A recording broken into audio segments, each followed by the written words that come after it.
Brigjen Hendra Kurniawan selesai menjalani sidang Komisi Kode Etik Polri. Mantan Karo Paminal Divisi Propampori itu dikenakan sanksi pemecatan atau pemberhentian tidak dengan hormat sebagai anggota Polri. Kadif Humas Polri Irjen Pol Dedi Prasetyo mengatakan keputusan pemecatan Brigjen Hendra dilakukan oleh Majelis Hakim Etik yang dipimpin Wair Wasum Polri Irjen Tornagogo Sihombing. Dedi tak menyebutkan apakah Brigjen Hendra mengajukan banding atau tidak atas putusan pemecatan itu. Sidang etik Hendra diketahui digelar secara tertutup. Wartawan tidak bisa memantau apa saja pelanggaran etik yang dilakukan oleh Brigjen Hendra. Namun pelanggaran-pelanggaran Hendra telah dibeberkan dalam sidang pembacaan dakwaan di Pengadilan Negeri Jakarta Selatan. Hendra Kurniawan merupakan salah satu terdakwa obstruction of justice atau perintangan penyidikan kasus pembunuhan Brigadir Yosua. Masih ada 2 terdakwa lagi yang belum disidang etik, yakni mantan Wakaden B. Biro Paminal Divisi Propampori AKBP Arif Rahman Arifin, serta mantan Kasubdit 1 Subdirektorat 3 di Tipidum Barreskrim Polri AKP Irfan Widianto. Dari kelima hakim sidang komisi kode etik memutuskan 3 hal. Yang pertama, terbukti bahwa perbuatan yang bersangkutan adalah perbuatan tercela. Yang kemudian, sanksi yang kedua adalah yang bersangkutan ditempatkan di tempat khusus selama 29 hari. Dan itu sudah dilaksanakan.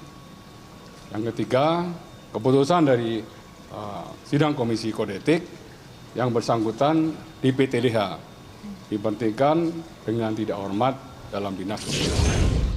Sesuai dengan perkiraan publik bahwa Majelis Hakim Sidang Pelanggaran Etik memutuskan mantan Karo Paminal Div Propampori Brigjen Hendra Kurniawan dipecat. Lalu bagaimana dengan pandangan Kompolnas? Kita sudah terhubung dengan Ketua Harian Kompolnas Benny Mamoto. Pak Benny, selamat malam. Selamat malam. Pak Benny, putusan sidang etik pada hari ini memutuskan bahwa Hendra Kurniawan dipecat tidak dengan hormat. Apakah memang putusan ini tidak terhindarkan, Pak Benny? Iya, kalau kita melihat apa yang dilakukan seperti yang dibuktikan di sidang pidananya, maka layak vonis PTDH itu. Jadi hari ini sesungguhnya dari Kompolnas akan hadir mengikuti sidang Komisi Kode Etik, namun bersamaan kami para komisioner ada kegiatan FGD tentang penanganan dan pemusnahan barang bukti sitaan narkoba, sehingga kami tidak bisa hadir ke lokasi sidang. Baik, Pak Benny, menurut Anda ada tidak sih kemudian hal-hal yang mungkin bisa meringankan putusan ini kalau melihat pelanggaran yang dilakukan oleh Hendra Kurniawan?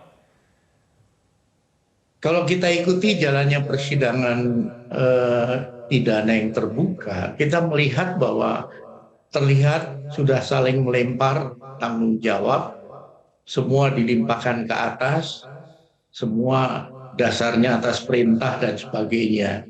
Jadi memang tentunya ini harus dilihat dari ranking kepangkatan, kemudian juga keleluasaan atau kesempatan dia untuk mempertimbangkan, misalkan diarahkan suatu perintah, tentunya mereka juga punya rasional ya untuk melihat apakah itu benar atau tidak, apakah itu layak atau tidak. Lebih-lebih kalau selisih rank pangkatnya itu hanya 1, berbeda dengan ketika itu seorang bintara dan sebagainya. Jadi kalau saya melihat ini ya sudah memang layak untuk putusan itu dijatuhkan. Pak Benny melihat mengenai pembelaan yang disampaikan oleh Hendra Kurniawan bersama kemudian dengan tersangka obstruction of justice lainnya, mereka selalu mengatakan bahwa mereka hanya menjalankan perintah dari Verdi Sambo. Apakah kemudian alasan ini bisa dibenarkan, Pak Benny? Itu hal yang biasa ya, ketika sudah bermasalah seperti ini semua akan cuci tangan dan akan melempar ke atas. Nah, oleh sebab itu dalam hal pembuktian memang perlu diuji sejauh mana yang bersangkutan tahu tentang skenario ini. Ketika tahu persis, maka alasan itu tidak bisa diterima sama sekali. Berbeda mereka yang tidak tahu skenario ini, kemudian dia diperintahkan untuk katakanlah mengambil ini, menyingkirkan itu, dan sebagainya, mungkin tingkat beban kesalahannya akan berbeda.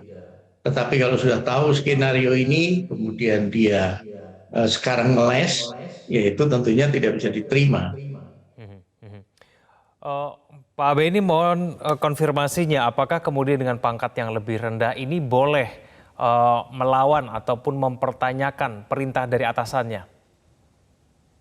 Memang kalau kita melihat dari ketentuannya sendiri ya, ketentuannya sendiri dalam Perpol sudah diatur bahwa kalau perintah itu melanggar hukum, norma agama, itu bisa yang bersangkutan untuk menolak.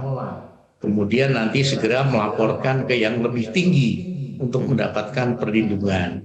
Ini sebetulnya menjadi ruang tersendiri untuk para anggota ketika dapat perintah yang melanggar hukum atau norma keagamaan, itu bisa ada upaya lain, tidak serta-merta harus mengikuti begitu.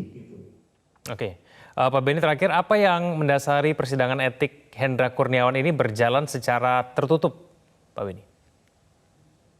Ya ini memang sebelumnya kan memang banyak pertanyaan ya ke kami juga, Pak ini kok Hendra belum disidang kode etik. Setelah kami lakukan pengecekan ternyata memang ada salah satu saksi yang sakit hingga tidak memungkinkan untuk hadir di persidangan, sementara dia keterangannya sangat penting.